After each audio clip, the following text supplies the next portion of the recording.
जी नाज़रीन, आज हम बात करेंगे कि चाइना ने जो न्यू सिक्योरिटी लॉ इम्पोज किया है हांगकांग में, उसके ऊपर हम डिस्कस करेंगे कि क्या है वो न्यू सिक्योरिटी लॉ जो कि चाइना ने इम्पोज किया है हांगकांग में।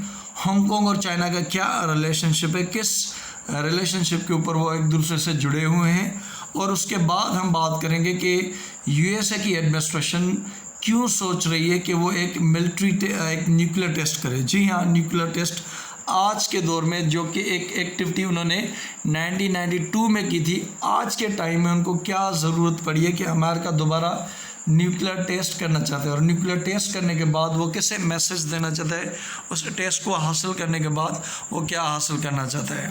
तो पहले टॉपिक पे बात करते हैं कि चाइना ने क्या लॉ पास किया है, सिक्योरिटी लॉ जिसे वो कह रहे हैं हांगकांग के अंदर।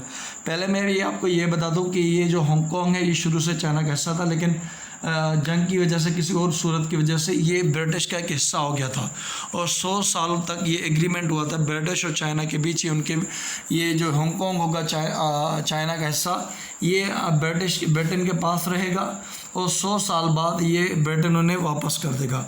तो 1997 में ब्रिटिश ने इस पर एग्रीमेंट ये हिस्सा अपना चाइना को वापस कर दिया था। तो जब चाइना को वापस किया था तो एग्रीमेंट हुआ था कि चाइना के जो कायदे कानून होंगे वो इस तरह से हांगकांग के अंदर लागू नहीं होंगे, क्योंकि ब्रिटेन आपको पता है कि फ्रीडम को पसंद करना, लिबरल आइडियाज़ को पसंद करना, आज़ादी को पसंद करना, ह्यूमन राइट्स को पसंद करना, ये इन चीज़ों को वो पसंद करते हैं, प्रमोट करते हैं।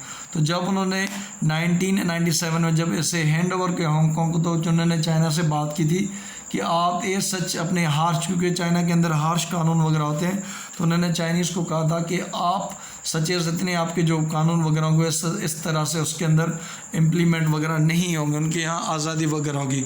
तो चाइना ने उस टाइम जो एग्रीमेंट एक तरह से किया था, तो ये था 1 कंट्री 2 सिस्टम। जी हाँ, कि कंट्री तो एक होगी, हांगकांग और चाइना, ये एक चाइना एक कंट्री होगी, कोई हांगकांग कंट्री वगैरह नहीं होगी, उसका कंट्री का कोई स्टेटस नहीं होगा कि आप हांगकांग एक कंट्री बन जाए, यूएन में अप्लाई करें, उसके अलग से फौजी, ये नहीं होगा। 1 कंट्री होगा कि, लेकिन सिस्टम 2 हो गए। सिस्टम 2 के मीन्स हांगकांग के अंदर एक तरह से अपनी एक थोड़ी उनके पास ऑटोनमस आज़ादी होगी। तो हांगकांग के यहाँ उनके यहाँ थोड़ी बहुत आज़ादी उनके यहाँ मौजूद है। उनके यहाँ चीफ एग्जीक्यूटिव अपना होता है, प्राइम मिनिस्टर प्रेसिडेंट नहीं होता, लेकिन चीफ एग्जीक्यूटिव होता है, जो कि चाइना की कंसेंट से वहाँ पे अपॉइंट होता है। उनके यहाँ अलग से कानून की भी असेंबली है, लेकिन चाइना से भी आज के दौर में कानून वो जाते हैं। तो इस तहत उनका ये रिलेशनशिप था कि 1 कंट्री 2 सिस्टम ये चलता आ रहा है। अब चाइना को ये खतरा है कि ये हमसे अलग ना हो जाए, क्योंकि लास्ट ईयर से जितने भी वहाँ पे प्रो डेमोक्रेसी को लेके, प्रो फ्रीडम को लेके जितने प्रोटेस्ट हुए हैं, चाइना को उनसे खतरा है। क्योंकि हांगकांग के अंदर काफ़ी अरसे से हर रोज़ एक तरह से प्रोटेस्ट होना शुरू होते हैं, और वो प्रोटेस्ट जो होते हैं पहले कुछ फ्रीडम्स के लेते कि हमें ये फ्रीडम दिया चलाए, या कभी कभार चाइना अगर कोई कानून वो पास कर लेता था तो हांगकांग में उसके खिलाफ प्रोटेस्ट होता था। लेकिन रिसेंट टाइम में जो प्रोटेस्ट चाइना के अंदर हुए, उनके अंदर जो स्लोगन्स हैं, उनके अंदर जो डिमांड्स आई हैं, वो ये वो कहते हैं कि हमें आज़ाद कर दो, हमें चाइना से आज़ादी चाहिए। तो उसी चीज़ को टैकल करने के लिए, उसी चीज़ को दबाने के लिए, उसी चीज़ को सप्रेस करने के लिए, उसी चीज़ को बंद करने के लिए हांगकांग के अंदर चाइना ने ये न्यू सिक्योरिटी लॉ इम्पोज किया है, ताकि अगर कोई बंदा ऐसा से सच प्रोटेस्ट करता है, गवर्नमेंट के ख़िलाफ़ होता है, क्योंकि इन प्रोटेस्टर ने ना सिर्फ अच्छे से प्रोटेस्ट किया, वो अच्छे से उनकी जो उनका इंफ्रास्ट्रक्चर, गवर्नमेंट का इंफ्रास्ट्रक्चर, मेट्रो हो गया, एरोप्लेन्स हो गए, स्ट्रीट्स हो गए, चाहे हेडक्वार्टर्स हो गए, उनको अच्छी खासी तोड़ फोड़ करते हैं, और पेट्रोल से बने बम्स भी वो यूज़ करते हैं। तो इसी चीज़ को सप्रेस करने के लिए, ताकि ये जो आज़ादी की बात करते हैं, ये जो अलग होने की बात करते हैं, या ये जो हमसे ज़्यादा फ्रीडम्स की बात करते हैं, एक तरह से उनको सप्रेस किया जाए। तो हम जानते हैं इस अपने लेक्चर में चाइना ने, मैं आपको बताता हूँ कि इन्होंने क्यों ये लॉ इम्पोज किया। यही इसलिए इम्पोज किया है कि वो कर्टेल करना चाहते हैं, सप्रेस करना चाहते हैं उन फ्रीडम फाइटर्स को जो चाइना से आज़ादी चाहते हैं। और अगर आप सिर्फ गूगल सर्च करेंगे कि प्रोटेस्ट इन हांगकांग को, आप देख सकते हैं तारीख में इतने बड़े प्रोटेस्ट, इतने बड़े मजमे नहीं हुए हैं, और इन मजमों में अब वहाँ से फ्रीडम की बात आती है कि हमें चाइना से अलग किया जाए, हमें चाइना से सेपरेट किया जाए। मैं आपको बता दूं कि वो ट्रेड फ्रीडम वगैरह ये बात वो अलग कर, ये चाइना वाले हांगकांग वाले अलग करते हैं, लेकिन वहाँ की जो सिक्योरिटी है एक तरह से वहाँ पे चाइना का ज़्यादा इन्फ्लुएंस है, वहाँ पे चाइनीज़ ही आर्मी मौजूद होती है। और ये सब फ्रीडम की बात है, हांगकांग फ्रीडम ज़्यादा चाहता है, चाइना उस फ्रीडम को कर्टेल करना चाहता है, उसे कम करना चाहता है। और जब ये उन्होंने एक तरह से लॉ इम्पोज किया चाइना ने, तो एक तरह से जो इंटरनेशनल बिजनेस और ट्रेड जो हांगकांग में होता है, लोग बंदे मुख्तलिफ फार्म्स, इंटरनेशनल फार्म्स वहाँ बिज़नेस जो करते हैं, तो वो थोड़े डर गए, उन्होंने अपनी इन्वेस्टमेंट वहाँ थोड़ी रोक ली है। तो वहाँ की जो चीफ़ एग्जीक्यूटिव कैरी लेम, उन्होंने उनको कहा है कि ऐसी बात नहीं, ये सिर्फ कानून उन लोगों के लिए हैं जो यहाँ पे तोड़ फोड़ करते हैं, ये सच नहीं, आप अपनी इन्वेस्टमेंट करें, आपकी इन्वेस्टमेंट को प्रोटेक्ट किया जाएगा। द चीफ एग्जीक्यूटिव कैरी लेम, उन्होंने ये उनको कहा कि only target a handful of law breakers, कि हम ये पूरे हांगकांग के लोगों के लिए नहीं है, ये उन्हीं लोगों के लिए हैं जो कि यहाँ कानून तोड़ते हैं। अब कानून को तोड़ते हैं यही लोग होते हैं जो कहते हैं कि हमें आज़ादी दें, और आज़ादी हासिल करने के लिए वो प्रोटेस्ट करते हैं, और एक तरह से बिल्डिंगों को तोड़ते हैं, मेट्रो स्टेशन को तोड़ते हैं, एरोप्लेन जो एयरपोर्ट्स वगैरह होते हैं वहाँ कुछ करते हैं। तो ये उनके लिए उन्होंने कहा है। और इवन जो कमांडर आए हैं चाइना के आर्मी के, जो कि हांगकांग में उनकी एक तरह से गैरिजन मौजूद है, उन्होंने कहा है कि punish any acts of separatism, जो भी ये बात करेगा कि हम अलग होना चाहते हैं, हम उससे पनिश करेंगे, अच्छे से हम उसकी खातिरदारी करेंगे। तो ये इसी कानून का मकसद भी है कि अगर कोई बात करता है सेपरेटिज्म की, कि अगर वो ये चाहता है कि हमसे अलग हो जाएगा, चाहे हांगकांग ले जाएगा, तो ये बहुत एक मुश्किल काम है और हमको हम सज़ा देंगे। और इसी वजह से उन्होंने ये कानून वगैरह पास करना शुरू कर दिए। तो उन्होंने ये कहा है कि उन्होंने क्या एक स्टेटमेंट दिया था, चाइना का जो कमांडर मौजूद है हांगकांग में, चेन डिजियोंग, उन्होंने कहा faith and capacity to defend national sovereignty यही कि हम अपनी खुद मुख्तारी, चाइना की जो खुद मुख्तारी है वो हम डिफेंड कर लेंगे। चाइना, क्योंकि हांगकांग के ऊपर भी चाइना की सॉवरेनिटी मौजूद है, वो उसे अपना कंट्री का हिस्सा मानते हैं, तो वो कहते हैं कि हम इस चीज़ को अपनी कर लेंगे। और मेन जो चीज़ है इस सिक्योरिटी लॉ के अंदर, वो मैं आपको बताता चाहता हूँ, Beijing wants to enact legislation banning secession, ban करना सेसेशन के, अलग होने की अगर कोई बात करेगा तो इस चीज़ को बैन किया जाता है। तो अगर कोई बंदा कल हांगकांग में बैठ के ये चाहता है कि मैं चाइना से अलग हो जाता हूँ, तो इस कानून के तहत उसे सज़ा होगी। सबवर्जन, तोड़ फोड़, अगर कोई मेट्रो पे जाके या कोई पुलिस स्टेशन पे जाके कोई पेट्रोल बम लगाता है, तोड़ फोड़ करता है, तो उसको भी लिया जाएगा। अब ये देखें, सेसेशन की बात कौन डिफाइन करेगा, इसने आज़ादी की बात की है। इस अगर कोई जुमला बोलता है, आज़ादी की बात करता है, तो उसे किसी भी पैरा में लिया जाएगा। अगर वो तोड़ फोड़ की बात करता है, दहशतगर्दी करते हैं या फॉरेन इंटरफेरेंस, अब ये भी है, अमेरिका या दीगर जो कंट्रीज हैं चाइना के मुखालिफ हैं, उन्होंने इन प्रोटेस्ट को सपोर्ट किया, ख़ास करके अमेरिका ज़्यादा इन प्रोटेस्ट को सपोर्ट करता है, इवन अपने कानून बनाता है, अपनी कांग्रेस में उनसे रिलेटेड उनके फ्रीडम देने के लिए उनके कानून वगैरह बनाता है।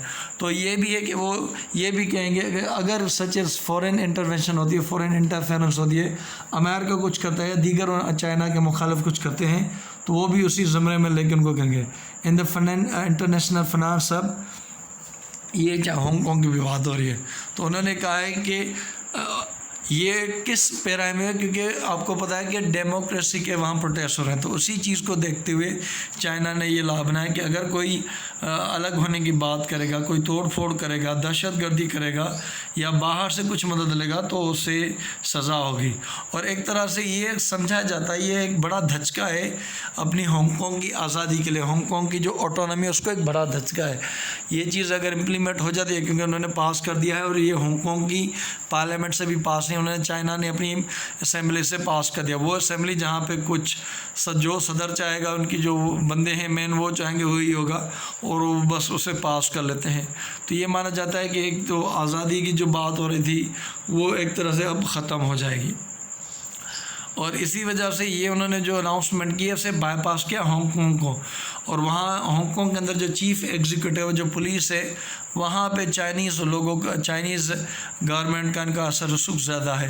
लाजमी है जब चीफ़ एग्जीक्यूटिव के बाद है तो वो बंदा तो अपॉइंट नहीं करेगा चाइना जो आज़ादी की बात करेगा, वही बंदा अपॉइंट करते हैं जो कि प्रो हमेशा चाइना, वहाँ की पुलिस वही होती है जो प्रो चाइना, वहाँ आर्मी हमेशा प्रो चाइना होती है। और उसी के बाद चीज़ के बाद उनकी कुछ एक्सचेंज को हर्ट हुआ, लेकिन जितनी चाइना की इकोनॉमी है, जितनी उनकी बड़ी इकोनॉमी है, तो इस चीज़ को वो झेल लेंगे, उनके लिए सच प्रॉब्लम नहीं होगा। तो ये इश्यू है कि वहाँ जो आज़ादी की मूवमेंट होती है, फ्रीडम की मूवमेंट होती है, फ्रीडम राइट्स की मूवमेंट होती है, जो ज़्यादा हो जाते हैं, और ये भी उनको खतरा है कि यही फुट स्टेप फॉलो करके ताइवान कुछ ऐसी चीज़ें करना शुरू कर दें। वैसे उनके वो अलग है, लेकिन अभी भी वो UN का मेंबर वगैरह सच नहीं है। या तिब्बत जिनका दलाई लामा अभी भी इंडिया में मौजूद, वो भी आज़ादी चाहते हैं, तो उनमें न ज़्यादा हो जाए मूवमेंट। या जिनजियांग जहाँ पे मुस्लिम बंदे ज़्यादा होते हैं, तो वहाँ भी कुछ ऐसी सच मूवमेंट ना जाए। तो इन चीज़ों को सप्रेस करने के लिए ओवरऑल ये एक एग्जांपल सेट करना चाहते हैं दुनिया के लिए भी कि आप हमारे सॉवरेनिटी की बात ना करें, वो हमारे रेड लाइन है। और अंदर जो मूवमेंट हो रही है तिब्बत के अंदर, जिनजियांग के अंदर, और आपका ये जो ताइवान है वहाँ, तो उनको भी एक मैसेज देना कि अगर आपने ऐसा सोच रहे हैं तो आपको सख्ती से निपटा जाएगा। अब हम बात करें ट्रम्प एडमिनिस्ट्रेशन क्यों सोच रही है कि एक न्यूक्लियर टेस्ट की जाए। ये उन्होंने 1992 के बाद सोचा है। ये उन्होंने इसलिए कहा है कि उनको लगता है कि चाइना और रशिया, क्योंकि पहले ये था कि उनके गालबन रशिया के साथ अमेरिका की एग्रीमेंट है और न्यूक्लियर टेस्ट नहीं करेंगे, उन्होंने बैन किया था। लेकिन उनको ये लगता है, उनकी थिंक टैंक को ये लगता है कि ये जो छोटे छोटे मिसाइल हैं, बड़े नहीं लेकिन छोटे छोटे जो न्यूक्लियर वेपन्स हैं, उनके जो टेस्ट है वो रशिया और चाइना कर रहे हैं। और उनकी ट्वीटी के मतलब जो अमेरिका ने रशिया से किए कि हम न्यूक्लियर बैन नहीं करेंगे, न्यूक्लियर टेस्ट नहीं करेंगे, चाइना और रशिया तो आहिस्ता आहिस्ता अपनी शॉर्ट रेंज वाले जो न्यूक्लियर मिसाइल से वो कर रहा है, हम फिर क्यों रहें। तो इस वजह से वो सोच रहे हैं कि हम भी एक तरह से कुछ टेस्ट वगैरह करें, जैसे वो रैपिड टेस्ट करें, ताकि कल को जब हम इस चीज़ के ऊपर डिस्कस करें, एक तरह से अगर हम चीज़ पे बातचीत करें, क्योंकि अगर चाइना और रशिया ऑलरेडी ज़्यादा कुछ बना लेंगे, अमेरिका के पास कुछ होगा नहीं, तो रशिया और चाइना उनकी बातें नहीं मानेगा। तो रशिया और चाइना को भी अपनी बातें मनवाने के लिए अमेरिका ये सोच रहा है कि वो रैपिड टेस्ट करें, ताकि कल को जो ट्रायलेटरल डील एग्रीमेंट हो, उसके अंदर उनके पास बार्गेनिंग पावर हो कि अगर आपके ने ये कुछ डेवलप कर लिया तो हमने भी ये डेवलप कर लिया है। Very much ongoing conversation. और उन्होंने ये कहा है कि हमारी थिंक टैंक के अंदर, हमारी एडमिनिस्ट्रेशन के अंदर इसके ऊपर डिस्कशन हो रही है कि हम आगे चल के ये चीज़ करें। मैं आपको ये बता दूं कि सितंबर 1992 में उन्होंने न्यूक्लियर टेस्ट की थी, उसके बाद उन्होंने कहा है कि हम इस चीज़ को नहीं करते, क्योंकि अगर ये करेंगे तो दीगर कंट्रीज़ इसको फॉलो करेंगे। 8 कंट्रीज़ गालबन आज के टाइम में मौजूद हैं जिनके पास न्यूक्लियर वेपन्स हैं। और जो नॉर्थ कोरिया को अमेरिका कहता है कि आप अपने न्यूक्लियर वेपन छोड़ दें, या ईरान को कह रहा है, तो एक तरह से उनकी टेस्ट, अमेरिका की टेस्ट के बाद ये चीज़ हो जाएगी। यहाँ पे मैं आपको ये भी बताता चलूँ कि अमेरिका वो पहला कंट्री जिसने न्यूक्लियर वेपन्स बनाए। अमेरिका वो कंट्री है जिसने सबसे ज़्यादा न्यूक्लियर टेस्ट किए हैं। तकरीबन दुनिया में अगर 2000 हुए तो 1000 न्यूक्लियर टेस्ट अमेरिका ने किए हैं। और अगर आज के टाइम में करेगा तो वो जो एफ़र्ट्स अमेरिका कर रहा है कि एक तरह से कोशिश की जाए न्यूक्लियर वेपन्स ख़त्म किया जाए नॉर्थ कोरिया से, ईरान से, तो एक तरह से अनप्रेसिडेंट न्यूक्लियर आर्म्स रेस शुरू हो जाएगी। रशिया और चाइना भी बड़े स्केल पे करना ये शुरू हो जाएंगे। और मैं आपको ये बता चुका हूँ कि अगर दुनिया में 2000 टेस्ट हुए तो 1000 उन्होंने ये किया। और दुनिया में वाहिद USA कंट्री जिन्होंने इनको यूज़ भी किया है अपनी तारीख के अंदर। तो ये आने वाले दिनों में देखा जाएगा कि ट्रम्प एडमिनिस्ट्रेशन क्या सोच रही है कि वो क्या वो वाकई न्यूक्लियर टेस्ट करें। अगर करेंगी तो ये जो न्यूक्लियर ये जो NPT होती है, न्यूक्लियर नॉन प्रोलिफरेशन ट्रीटी, या दीगर जो ट्रीटी होती है CTBT कॉम्प्रिहेंसिव बैन ट्रीटी, इनका क्या बनेगा। और दीगर कंट्री जिनसे अमेरिका कहता है कि आप ना करें तो उनका क्या मौक़िफ़ होगा। लाजमी वो भी एक चीज़ करना शुरू हो जाएंगे। तो ये तो आने वाले वक्त में बताएगा कि वो टेस्ट करें, लेकिन एट द प्रेजेंट टाइम उनके यहाँ डिस्कशन हो रही है कि वो करें, क्योंकि चाइना और रशिया अपने आप में कर रहे हैं। थैंक यू सो मच, देखने का बहुत शुक्रिया। अल्लाह हाफ़िज़।